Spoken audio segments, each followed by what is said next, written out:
drugi po redu koji opština Bar organizuje, evo sa intencijom da postane tradicionalan, je kruna onoga što zapravo radimo u kontinuitetu kada je u pitanju podrška malim lokalnim preduzetnicima i privrednicima.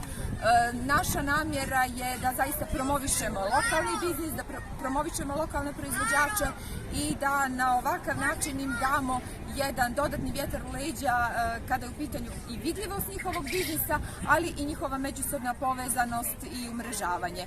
Vidimo da ovdje su ljudi koji se onako i međusobno sklapaju neke nove konekcije, neka nova partnerstva, tako da zaista mislim da je prednost ovog sajma da se i široj javnosti predstavi što zapravo mi sve to imamo u Baru, kako se na jedan zaista održiv i kvalitetan način koriste i lokalno dostupne sirovine i koji su to sve proizvodi koje Bar i barska mala privreda može da ponudi i turistima i naravno čitavom tržištu.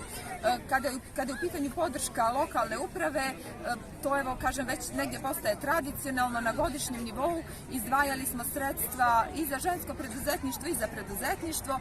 Sredstva za žensko preduzetništvo za 19. i 20. i 21. godinu bila su u iznosu od 35.000 eura godišnje, dok je za 22. godinu opredjeljen iznos od 50.000 eura za podršku ženskom preduzetništvu. Kada je u pitanju podrška preduzetništvu, tu opet moram da kažem da isto imamo među podržanim biznisima da dominiraju žene. Oko 60% korisnika sredstava, odnosno korisnica sredstava su zapravo žene, a opredjeljeni budžet na godišnjem nivou iznosio je od 100.000 koliko je bilo